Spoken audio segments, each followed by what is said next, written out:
तो आज मैं आपको एक अनोखी रहस्यमय कहानी सुनाऊंगा। अगर आप चैनल पर नए हैं तो अभी सब्सक्राइब कर ले तथा कहानी पूरा देखें। अंत में एक अनोखा रहस्य छुपा है। धन्यवाद। तो सुनिए।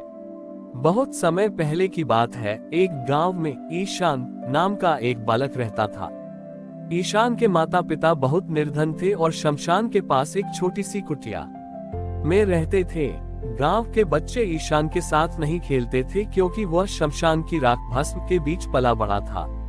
लेकिन ईशान के मन में महादेव के प्रति अटूट प्रेम था। वह सुनता था कि शिवजी को भस्म अत्यंत प्रिय है। एक बार गांव में एक भव्य शिव मंदिर का निर्माण हुआ। बड़े बड़े मूर्तिकारों ने पत्थर और संगमरमर के सुंदर शिवलिंग बनाए। महाशिवरात्रि के दिन गांव के सभी लोग अपनी अपनी सामर्थ्य के अनुसार सोने, चांदी और पीतल के शिवलिंग लेकर पूजा के लिए मंदिर पहुंच रहे थे। ईशान के पास न तो धन था और न ही कोई सुंदर मूर्ति। उसने सोचा, महादेव को तो भस्म प्रिय है, तो क्यों न मैं उनके प्रिय पदार्थ से ही उनका स्वरूप बनाऊं। उसने शमशान की ठंडी हो चुकी पवित्र राख को इकट्ठा किया और उसमें गंगाजल मिलाकर एक शिवलिंग बनाने का प्रयास किया। लेकिन राख तो राख थी। जैसे ही वह शिवलिंग का आकार देता, राख बिखर जाती। ईशान हार नहीं माना। वह बार बार राख को गूंथता और बार बार वह ढह जाता। शाम हो गई। सारा गांव मंदिर के उत्सव में मगन था। ईशान रोने लगा और बोला, प्रभु, मेरे पास न सोना है न पत्थर, बस ये राख है जिसे आप प्रेम करते हैं। क्या आप मुझ जैसे अभागे के हाथों से रूप नहीं लेंगे। उद्धरण चिन्ह। तभी एक बूढ़ा अघोरी वहां से गुजरा। उसने ईशान की तरफ देखी और कहा, पुत्र, राख को जोड़ने के लिए पानी नहीं, विश्वास की गर्मी चाहिए। ईशान ध्यान में बैठ गया और उसने अपने हृदय की पूरी श्रद्धा उस राख के ढेर पर लगा दी। अचानक उसके आंसुओं की एक बूंद उस राख पर गिरी और देखते ही देखते वह राख का ढेर जम गया। वह एक चमकते हुए काले पत्थर जैसा दिखने लगा जो पूरी तरह भस्म से निर्मित था। उसी समय मुख्य मंदिर में एक विचित्र घटना हुई। राजा ने जो सोने का शिवलिंग स्थापित किया था वह अचानक लुप्त हो गया। मंदिर का गर्भगृह खाली हो गया। सब घबरा गए। तभी मंदिर के मुख्य पुजारी को स्वप्न जैसा आभास हुआ और एक वाणी गूंजी, मैं महलों के वैभव से थक गया हूँ। आज मैं वहाँ हूँ जहाँ एक बालक ने मुझे अपनी राख और आंसुओं से बांध लिया है। राजा और प्रजा भागते हुए शमशान के किनारे पहुंचे। वहां उन्होंने देखा कि एक छोटा सा बालक राख के एक दिव्य शिवलिंग के सामने बैठा है जिससे साक्षात महादेव की ज्योति निकल रही है। वह भस्म लिंग इतना सुंदर था कि उसके सामने सोने चांदी की चमक फीकी पड़ गई। महादेव वहां साक्षात प्रकट हुए और ईशान के सिर पर हाथ रखकर बोले, संसार जिसे अंत राख मानता है, मेरे लिए वही शुरुआत है।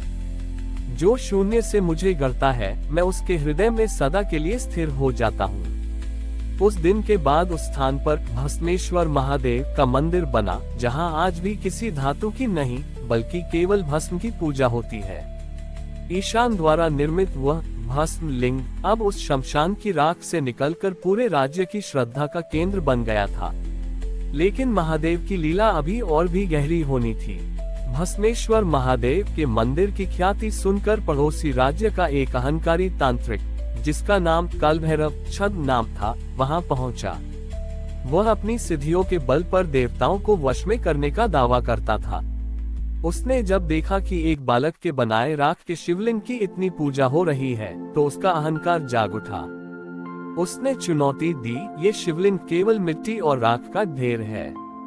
यदि यह वास्तव में दिव्य है तो यह मेरी अघोर अग्नि को सहन करके दिखाए। तांत्रिक ने अपनी तंत्र शक्ति से एक भीषण काली अग्नि उत्पन्न की और उसे शिवलिंग की ओर छोड़ दिया। गांव वाले डरकर पीछे हट गए, लेकिन ईशान शांत भाव से वहीं बैठा रहा। जैसे ही वह काली अग्नि शिवलिंग से टकराए, एक अद्भुत दृश्य प्रकट हुआ। वह अग्नि शिवलिंग को जलाने के बजाय उसके भीतर समाने लगी।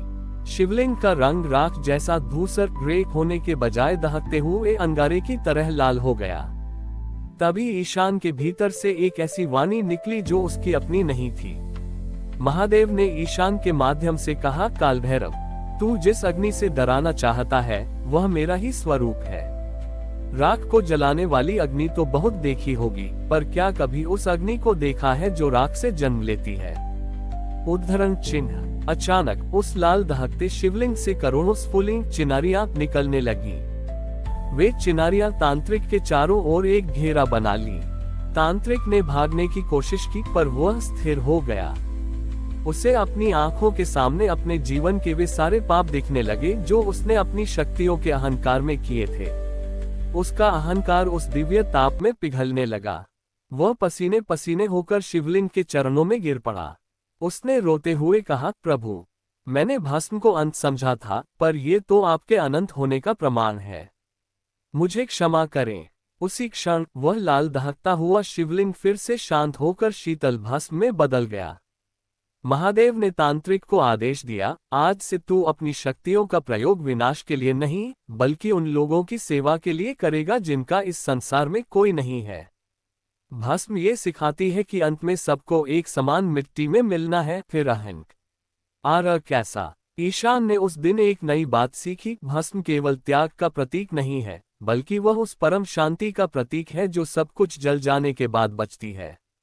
राजा ने उस स्थान पर एक ऐसी धर्मशाला बनवाई जहां अमीर और गरीब, राजा और रंक सबको एक ही कतार में बैठकर शमशान की भस्म का तिलक लगाना पड़ता था।